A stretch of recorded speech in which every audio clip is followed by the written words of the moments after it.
ফের উত্তপ্ত ভাঙড়, দেওয়াল দখলকে কেন্দ্র করে সংঘর্ষ, বড়ালী মাঝের পাড়ায় আইএসএফ তৃণমূল সংঘর্ষ। অভিযোগ আইএসএফ কর্মীদের উপর হামলা, তৃণমূলের মারধরে জখম একাধিক আইএসএফ কর্মী।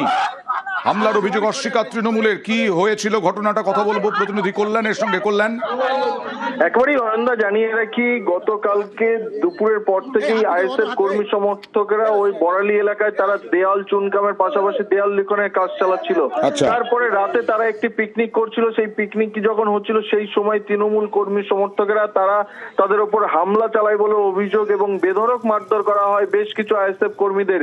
এই ঘটনায় বেশ কয়েকজন আইএসএফ কর্মী তারা আহত হয়, তাদেরকে উদ্ধার করে নলমুড়ি গ্রামীণ হাসপাতালে ভর্তি করা হয়। এই ঘটনার খবর পাওয়ার সঙ্গে সঙ্গে ভাঙড় থানার বিশাল পুলিশ বাহিনী তারা ঘটনাস্থলে যায় এবং উভয় পক্ষকে কিন্তু আলাদা করে দেয়। এই ঘটনার পর কার্যত উত্তেজনা ছড়িয়ে পড়ায়, দীর্ঘক্ষণ পুলিশ পিকেটিং বসানো হয় এলাকায়। অয়ন্দা, বেশ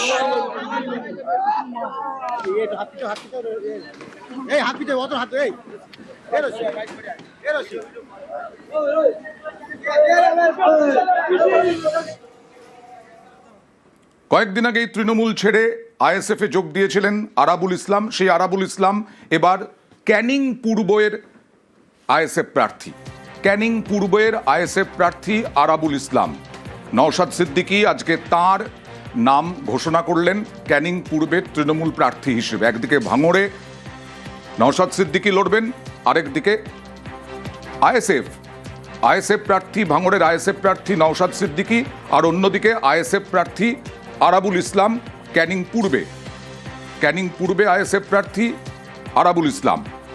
ভাঙড়ে নওশাদ সিদ্দিকী লড়বেন তৃণমূলের শওকত মোল্লার সঙ্গে, আর বাহারুলের সঙ্গে লড়বেন আরাবুল ইসলাম।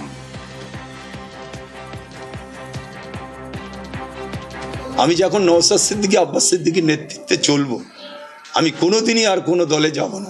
এটা আপনারা ভেবে রাখবেন, আর আজকে আমার কথা মিলিয়ে নেবেন। আমি নেতৃত্বের প্রতি আস্থা রেখে, নওশাদ আব্বাস ভাইদের নেতৃত্বের প্রতি আস্থা রেখে আমি এই দলে জয়েন করেছি, বা এই দলের টিকিট তারাও আমার দিয়েছে। আমি ক্যানিং থেকে লড়াই করব মানুষের আশীর্বাদ নিয়ে।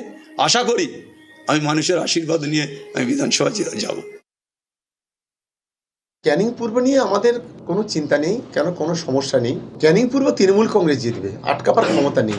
বাহারুলের মতো একটা যোগ্য ছেলেকে সেখানে ক্যান্ডিডেট করা হয়েছে। ক্যানিং পূর্বে তৃণমূল কংগ্রেসের কর্মীরা যারা বলেছে, দাদা তোমরা ভাঙড়ে লড়াইটা করো, ক্যানিং পূর্বটা আমাদের হাতে ছেড়ে দাও, বিরোধীদের জামানত জব্দ করার দায়িত্ব হচ্ছে আমাদের। আমরা কোনো গুরুত্বই দিচ্ছি না বিরোধীদের।